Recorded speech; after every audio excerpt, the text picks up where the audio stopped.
نحمده ونصلي على رسول الكريم۔ صحیح البخاری کتاب الغسل باب نمبر 10 باب تفریق الغسل والوضوء، باب ہے غسل اور وضو کے اندر تفریق کرنا، یعنی موالات کا خیال نہ رکھنا۔ مسئلہ یہ ہے کہ وضو کے دوران یا غسل کے دوران تمام اعضاء کا دھونا پے در پے لگاتار یہ لازم ہے یا درمیان میں وقفہ بھی آ سکتا ہے؟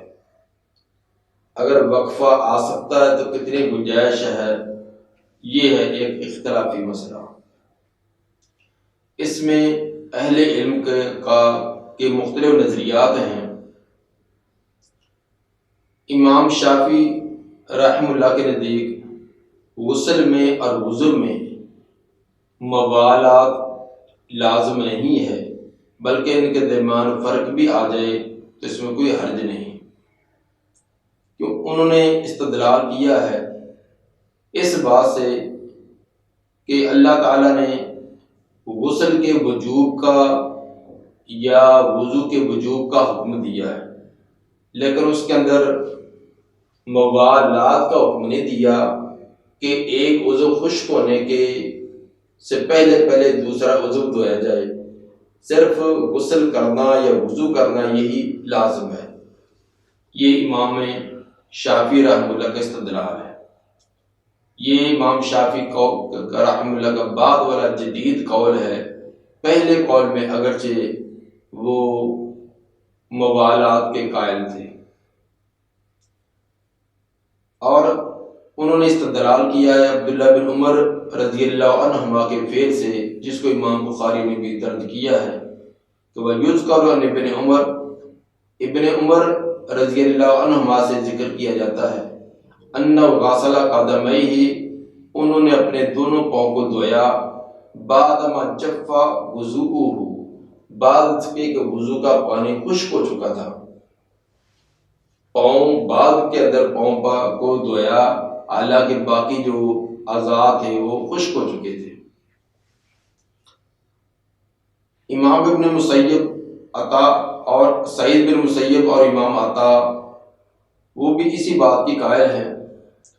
البتہ امام ربیع اور امام مالک رحمہ اللہ کا یہ نظریہ ہے کہ جو آمدن ایسے کرے کہ ایک عضو دھویا، اس کے کافی دیر بعد خشک ہونے کے بعد پھر دوسرا دھویا، آمدن کرے، تو پھر تو اس کا غسل اور وضو درست نہیں، اس میں اعادہ لازم ہے۔ اگر بھول کر کیا ہے تب اس کا پر اعادہ کرنا، دہرائی کرنا لازم نہیں ہے۔ امام مالک رحمہ اللہ کا ایک دوسرا قول بھی ہے کہ اگر ایک عضو کو دھونے کے بعد فرق کیا جائے، لیکن یہ فرق بہت لمبا نہ ہو، تھوڑے فرق کے بعد دوسرا عضو دھو لیا جائے تو تب تو درست ہے، لیکن اگر فرق اور وقت زیادہ گزر جائے تو تب اس کو یہ فرق کرنا یہ جائز نہیں ہے۔ اور امام قتادہ اور امام اوزاعی فرماتے ہیں کہ اگر خشک ہو گیا ہے، پہلا عضو خشک ہونے کے بعد پھر دوسرا دھویا ہے تو تب تو وہ اعادہ کرے، اگر خشک نہیں ہوا تو درمیان میں وقفہ بھی آ جائے تو پھر اعادہ نہیں ہے۔ تو بہرحال یہ مختلف اس کے بارے میں اقوال ہیں۔ امام بخاری رحمہ اللہ امام شافعی کا جو جدید قول ہے اس کے مطابق نظریہ رکھتے ہیں کہ باب تفریق الغسل، غسل کے اندر بھی فرق کرنا، یعنی کچھ عضو دھو دیے، پھر کچھ وقفے کے بعد پھر تھوڑی دیر بعد دوسرے اعضاء کو دھو دیے جائے، والوضوء اور وضو کے اندر بھی۔ بظاہر الفاظ کے اندر جو معلوم ہوتا ہے کہ غسل اور وضو میں تفریق کرنا وہ مراد نہیں ہے کہ پہلے وضو کیا ہے، وضو کرنے کے بعد کچھ دیر اعضاء کے خشک ہونے کے بعد پھر غسل کیا ہے، غسل جنابت والا جو طریقہ ہے، بلکہ اس سے مراد یہ ہے کہ وضو کرتے وقت مثلا چہرہ دھویا ہے، چہرہ دھونے کے بعد اب ہاتھوں کو دھونا تھا، کونیوں تک کچھ دیر وقفہ کیا، چہرہ خشک ہو گیا پھر ہاتھوں کو دھویا ہے۔ یہ چہرے اور ہاتھ مسا کرنے کے بعد کچھ دیر گزرنے کے بعد پھر پاؤں کو دھو لیا ہے۔ یہ اس وقت سے مراد یہ چیز ہے، اور اسی طرح غسل کا ہے۔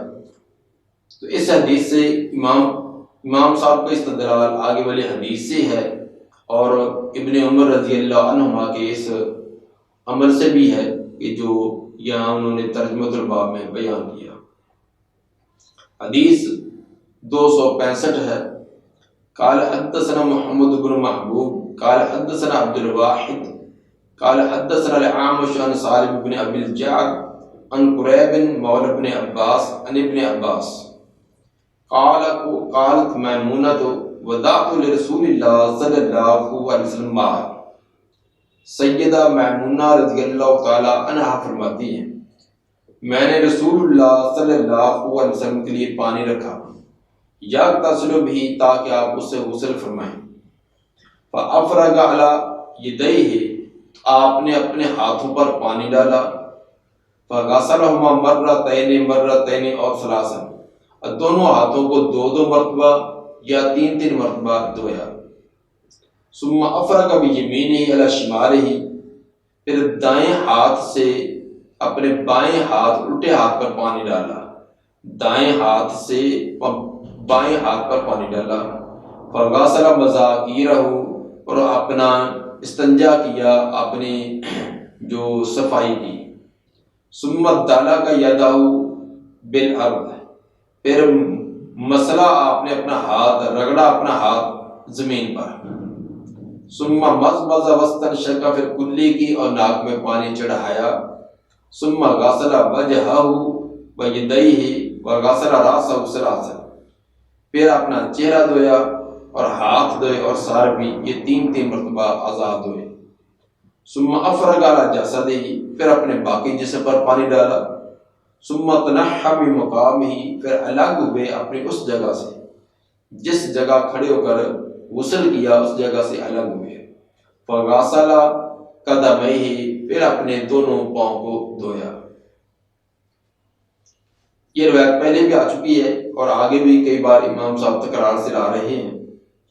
اس جگہ استدلال یہ ہے کہ وضو میں پاؤں بھی شامل ہے، لیکن آپ نے جو غسل سے پہلے وضو کیا اس میں پاؤں نہیں دھوئے، اور پاؤں جو ہے وضو کرنے کے بعد آخر میں اس جگہ سے الگ ہو کر دھوئے ہیں۔ حالانکہ پاؤں جو ہے، پاؤں کا دھونا یہ بھی وضو کے اندر شامل ہے۔ تو باقی اعضاء وضو والے دھوئے ہیں، ہاتھوں کو دھویا، چہرے کو دھویا، یہ سب کچھ کیا، لیکن پاؤں کو نہیں دیا۔ پھر باقی جس پر پانی ڈالا ہے غسل کے لیے، اور وضو کے دوران جو پاؤں دھوئے جاتے ہیں ان کو غسل کے بعد تک مؤخر کیا ہے۔ تو ثابت ہوا، اس سے امام بخاری رحمہ اللہ کا استدلال ہے کہ وضو کے تمام اعضاء کا لگاتار دھونا، ایک کے دھونے کے فوراً بعد دوسرے کا دھونا، اس کے فوراً بعد تیسرے کا دھونا لازم نہیں۔ اگر یہ لازم ہوتا تو آپ نے جب پہلے وضو فرمایا ہے اس وضو کے اندر پاؤں کو بھی دھوتے، پھر غسل کے لیے پورے جسم پر پانی بہاتے۔ یہ تھا امام بخاری رحمہ اللہ کا استدلال۔ باقی عبداللہ بن عمر رضی اللہ عنہما کا جو قول یا اثر ذکر کیا ہے وہ کتاب الام جلد 1 صفحہ 46 پر بھی، اور امام ابن حزم نے المحلہ جلد 2 صفحہ 69 پر بھی بیان کیا ہے۔ وہ الفاظ یہ ہیں کہ عبداللہ بن عمر رضی اللہ تعالیٰ نے بازار میں تھے، وہاں انہوں نے وضو کیا لیکن پاؤں نہ دھوئے، نہ پاؤں پر مسح کیا۔ ثم راجع الی المسجد، پھر مسجد میں پہنچے، فمسح علی خفیہ، وہاں اپنے موضوع پر مسح کیا۔ موضوع پہنے ہوئے تھے، وضو کیا ہے تو باقی اعضاء تو دھو لیے، لیکن پھر وہاں سے اٹھے، پھر مسجد میں گئے، مسجد میں جا کر مسح کیا۔ یہ تھا استدلال امام بخاری رحمہ اللہ کا ابن عمر رضی اللہ عنہ کے اس اثر سے بھی۔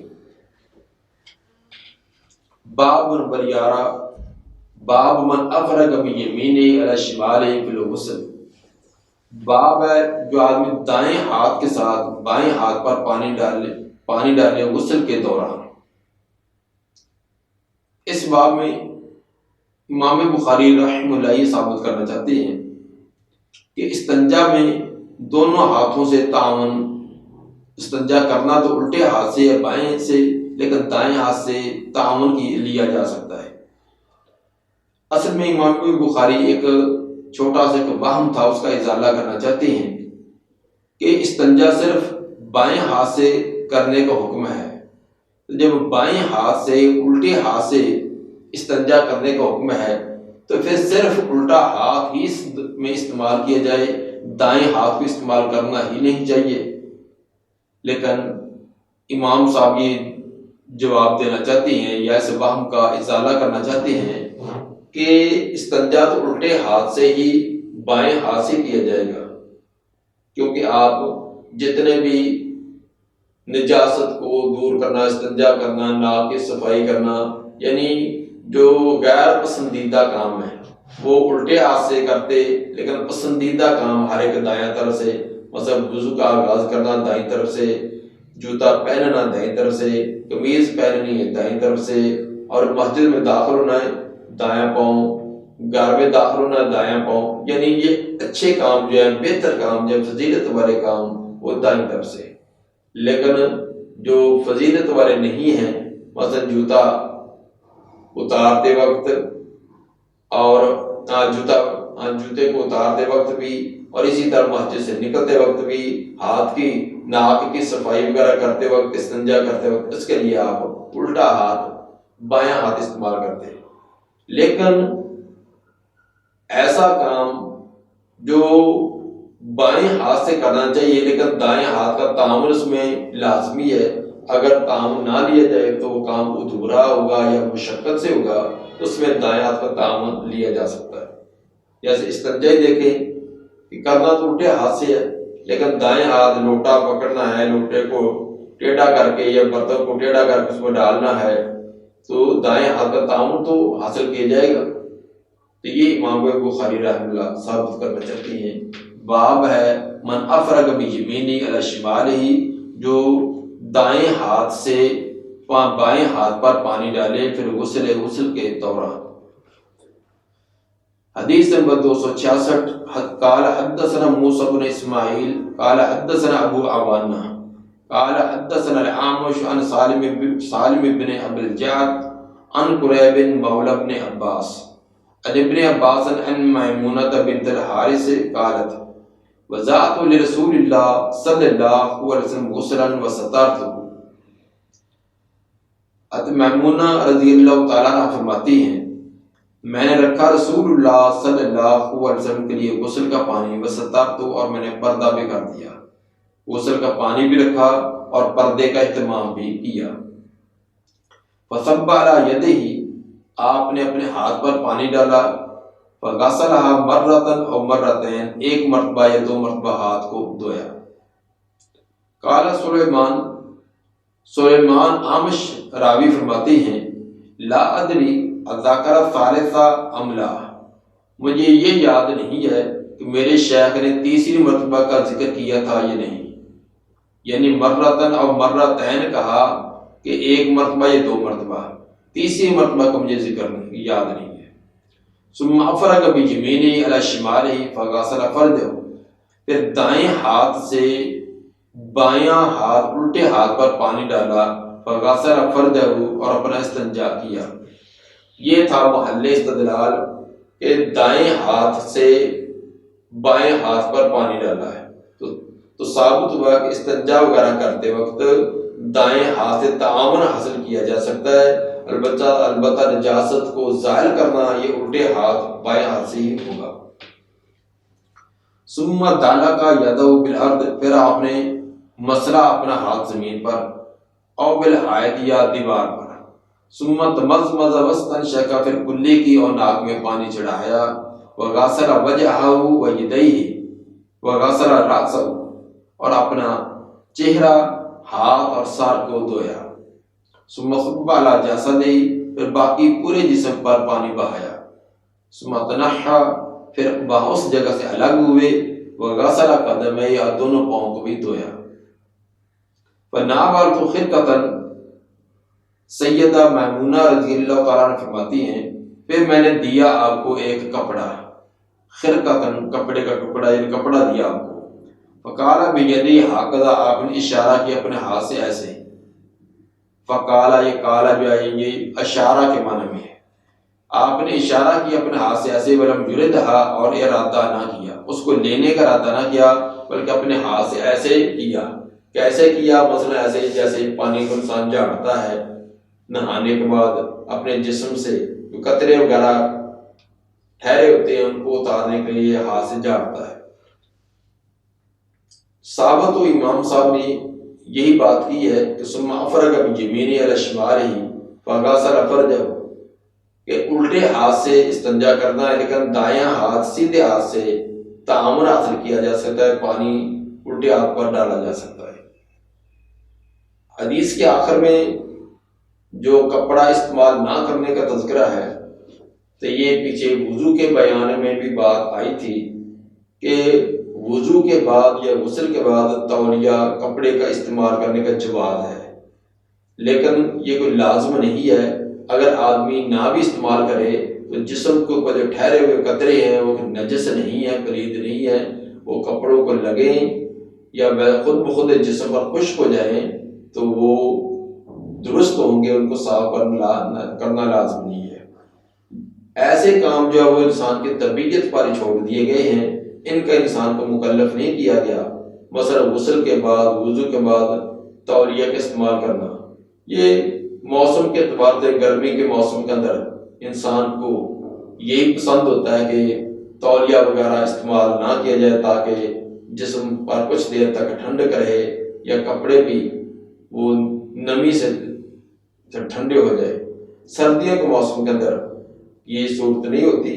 اسی طرح بعض کی طبیعت ہوتی ہے وہ کپڑے کا استعمال کرنا پسند کرتے ہیں، بعض استعمال نہیں کرتے. جس طرح کے دیہاتی لوگ ہیں، زمیندار لوگ ہیں، وہ عام طور پر استعمال کرتے نہیں ہیں، اور شہری لوگ جو ہے جو زیادہ ناز و نخرے میں ہوتے ہیں وہ اس طرح کی عادت انہوں نے بنائی ہوتی ہے. تو یہ انسان کے اپنے استعمال پر یا اپنی اس کے آسانی پر چھوڑ دی گئی، اس کا شریعت نے پابند نہیں کیا. باب نمبر 12، اذا جامع ثم عاد ومن طار على نسائه في غسل واحد. باب ہے کہ جب آدمی اپنی بیوی سے تعلقات قائم کرے، ثم عاد پھر دوبارہ پھر عود کا ارادہ کرے، دوبارہ پھر ان سے تعلق قائم کرنے کا ارادہ کرے. ومن طار على نسائه، اور وہ آدمی جو اپنی کئی بیویاں ہیں ان تمام کے پاس جائے، کہ غسل واحد، ایک ہی غسل کے ساتھ. اس باب کے اندر امام بخاری رحمہ اللہ دو چیزیں بیان کرنا چاہتے ہیں. ایک تو ہے کہ ایک آدمی اپنی بیوی کے پاس گیا، اسے تعلقات قائم کیے، غسل نہیں کیا، دوبارہ پھر کچھ دیر بعد گھنٹہ 2 گھنٹے بعد دوبارہ پھر چلا جائے، تو کیا ہر مرتبہ بیوی سے تعلقات قائم کرنے کے لیے الگ الگ غسل کرنا پڑے گا یا آخر میں ایک ہی غسل کافی ہے؟ دوسری شکل یہ کہ ایک آدمی کی متعدد بیویاں، 2 3 یا 4 بیویاں، تو وہ ہر بیوی کے ساتھ تعلقات قائم کرنے کے بعد وہ غسل کرے، یا تمام کے ساتھ تعلق قائم کرنے کے بعد پھر آخر میں ایک ہی غسل کر سکتا ہے؟ یہ دو مسئلے امام صاحب بتلانا چاہتے ہیں.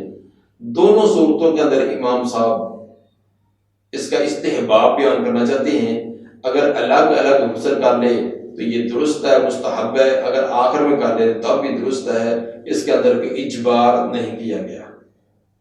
ہاں البتہ افضل، راجح اور زیادہ بہتر وہ صورت تو بیان کی جا سکتی ہے کہ جب دونوں کا مقابلہ کیا جائے، دونوں میں سے بہتر صورت کون سی ہے. ایک تو ہے کہ ہر مرتبہ بیوی سے تعلق قائم کرنے کے بعد یا ہر بیوی سے تعلق قائم کرنے کے بعد غسل کیا جائے، یہ تو بہت ہی اعلیٰ درجہ ہے. لیکن اگر ایک بیوی سے متعدد بار تعلق قائم کرنے کے بعد آخر میں ایک غسل کر لیا جائے، یا متعدد بیویوں سے تعلقات قائم کرنے کے بعد آخر میں ایک غسل کر لیا جائے، تو اس کا جواز ہے، یہ درست، یہ صورت بھی درست ہے. قال حدثنا محمد بن بشار قال حدثنا ابن ابي عدي ويحيى بن سعيد عن شعبة عن ابراهيم بن محمد بن المنتشر عن ابيه قال ذکرته لعائشة کہ میں نے اس بات کا تذکرہ کیا حضرت عائشہ رضی اللہ تعالی عنہا کے سامنے۔ تذکرہ کس بات کا تھا؟ تذکرہ تھا کہ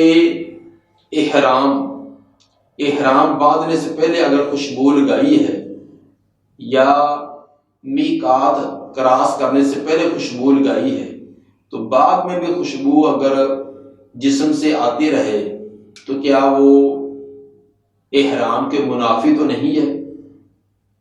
تو بعض کا نظریہ یہ تھا کہ یہ بعد میں بھی خوشبو نہ آئے، جس طرح احرام باندھنے کے بعد میقات گزرنے کے بعد خوشبو لگانے کی ممانعت ہے جب تک احرام کھول نہ دے، اسی طرح پہلے خوشبو لگائے اور اس کے بعد خوشبو آتی رہے، بعض کا نظریہ تھا یہ درست نہیں۔ اس بات کا تذکرہ سیدہ عائشہ رضی اللہ تعالی عنہا ان کے سامنے کیا گیا۔ انہوں نے فرمایا یہ نظریہ درست نہیں ہے، اگر خوشبو پہلے کی لگائی ہوئی ہے اور بعد میں بھی وہ خوشبو جسم سے کپڑوں سے مہکتی رہے آتی رہے تو اس میں حرج نہیں ہے۔ یہ تھا بات جس کا تذکرہ ہوا تھا۔ وقال یرحم اللہ ابا عبد الرحمن، وہ فرمانے لگی اللہ رحم کرے ابو عبد الرحمن پر، کنت اطیب رسول اللہ صلی اللہ علیہ وسلم، میں خوشبو لگایا کرتی تھی رسول اللہ صلی اللہ علیہ وسلم کو، فیطوف علی نسائہ، تو آپ اپنی بیویوں کے پاس چکر لگاتے، ثم یصبح محرما، پھر صبح کرتے آپ احرام کے ہاتھ میں، ینزح طیبا، اور آپ سے خوشبو مہک رہی ہوتی۔ اس سے جو مسئلہ تھا ابو عبد الرحمن سے عبداللہ بن عمر رضی اللہ عنہما کا نظریہ یہ تھا کہ ہر غسل جو خوشبو کا وہ جو تذکرہ تھا کہ خوشبو احرام کے بعد بھی جسم سے خوشبو نہیں آنی چاہیے، عبداللہ بن عمر رضی اللہ عنہما کا یہ نظریہ تھا۔ تو سیدہ عائشہ رضی اللہ تعالی عنہا نے ان کا رد کیا، انہوں نے کہا کہ اللہ ان پر رحم کرے۔ انہوں نے یہ کیسی بات کہہ دی کہ احرام باندھنے کے بعد بھی پہلے سے لگائی ہوئی خوشبو کی مہک نہیں آنی چاہیے، اگر پہلے لگائی ہے تو بعد میں خوشبو آ جائے تو اس میں کوئی حرج نہیں ہے۔ امام بخاری رحمہ اللہ کا جو استدلال ہے وہ یہ ہے کہ آپ کئی بیویوں کے پاس جاتے ہیں اور اس کے بعد صبح آپ احرام کے ہاتھ میں کرتے لیکن خوشبو جسم سے پھر بھی آ رہی ہوتی، تو اگر ہر بیوی کے پاس جانے کے بعد آپ نے غسل کیا ہوتا تو بار بار غسل کرنے سے جسم پر لگی ہوئی خوشبو اس کی خوشبو باقی نہیں رہتی۔ ایک مرتبہ نہانے سے غسل کرنے سے تو خوشبو کے اثرات رہتے ہیں، اگر کئی مرتبہ 3-4 مرتبہ غسل کر لی جائے تو یقیناً خوشبو ختم ہو جائے گی۔ تو نبی صلی اللہ علیہ وآلہ وسلم نے خوشبو پہلے لگائی ہوتی اور رات کو کئی بیویوں کے پاس جاتے اور صبح کے وقت پھر آپ کے جسم سے خوشبو آ رہی ہوتی۔ یہ دلیل تھی کہ آپ نے ہر بیوی کے پاس جانے کے بعد غسل نہیں کیا، اگر ہر کے پاس جانے کے بعد غسل کیا ہوتا تو جسم سے خوشبو نہ آتی۔ یہ ایک بڑا لطیف سا امام بخاری کا اس سے استدلال ہے، جیسا کہ علامہ سندھی نے انہوں نے بھی اسی بات کو بیان کیا ہے کہ امام بخاری رحمہ اللہ کا یہ استدلال ہے۔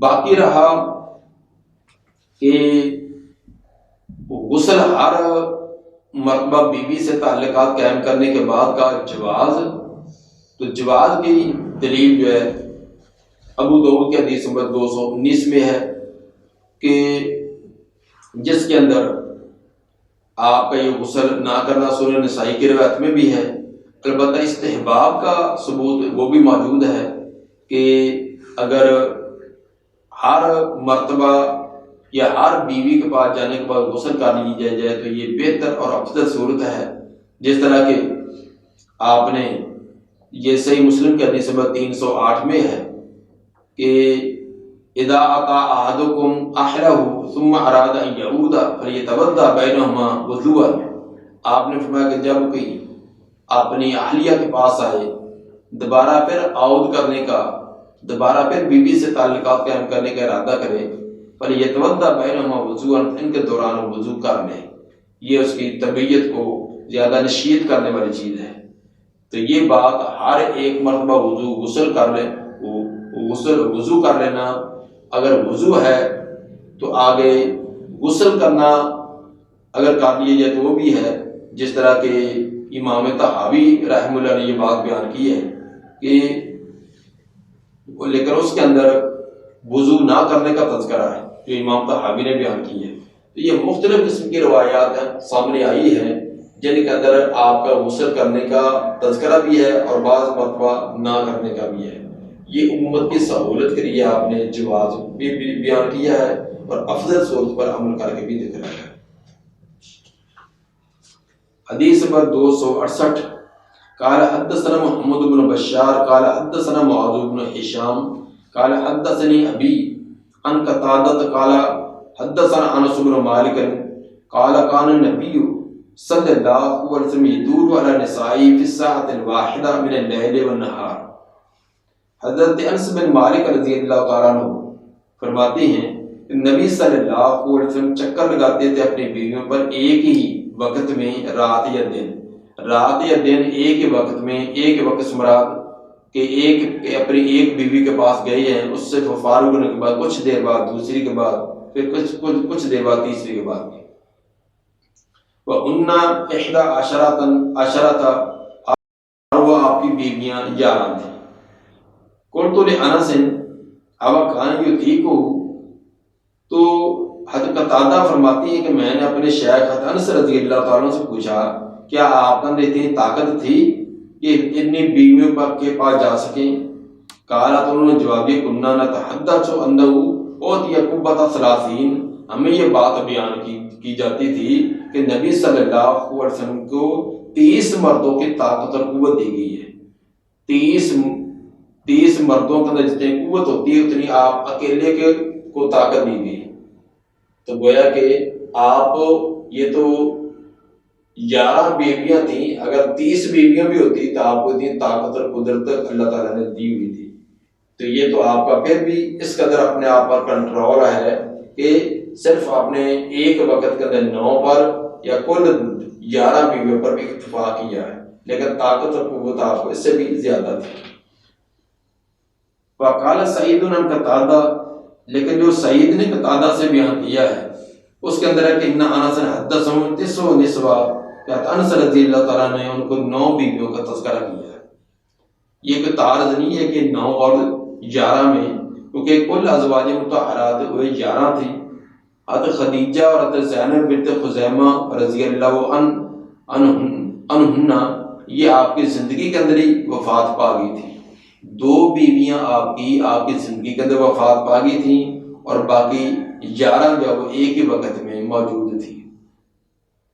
سب سے پہلے آپ نے حضرت خدیجہ رضی اللہ تعالی عنہ سے نکاح کیا تھا، دوسرے نمبر پر حضرت سودا رضی اللہ تعالی عنہ سے، تیسرے نمبر پر سیدہ عائشہ رضی اللہ تعالی عنہ سے، اور چوتھے نمبر پر ام سلمہ سے، اور 5ویں نمبر پر حضرت سیدہ حفصہ سے، اور 6 نمبر پر زینب بنت خزیمہ سے، اور اس کے بعد 7ویں نمبر پر حضرت زینب بنت جحش کے ساتھ، اور 8ویں نمبر پر سیدہ جویریہ رضی اللہ تعالی عنہ کے ساتھ، 9ویں نمبر پر سیدہ صفیہ، اور 10ویں پر ام حبیبہ، اور 11ویں پر سیدہ میمونہ رضی اللہ عنہ۔ یہ کل 11 آپ کے ازواج مطہرات ہیں۔ ایک وقت کے اندر 9 آپ کے پاس رہی ہے، اور ویسے کل جو 11 تھی، کیونکہ 2 آپ کی زندگی کے اندر وفات پا گئی۔ باقی اس کے اندر یہ تذکرہ تو نہیں ہے کہ آپ ایک وقت کے اندر 9 کی 9 بیویوں کے پاس گئے ہوں، اگر گئے بھی ہوں تو یہ کوئی محال نہیں ہے، جیسا کہ صحابی نے کچھ خود وضاحت کر دی کہ آپ کو 30 مردوں کی طاقت دی گئی تھی۔ ایک روایت میں 40 کا بھی تذکرہ ہے، لیکن وہ روایت شاذ ہے، تو 30 والی روایت جو ہے یہ بالکل واضح ہے۔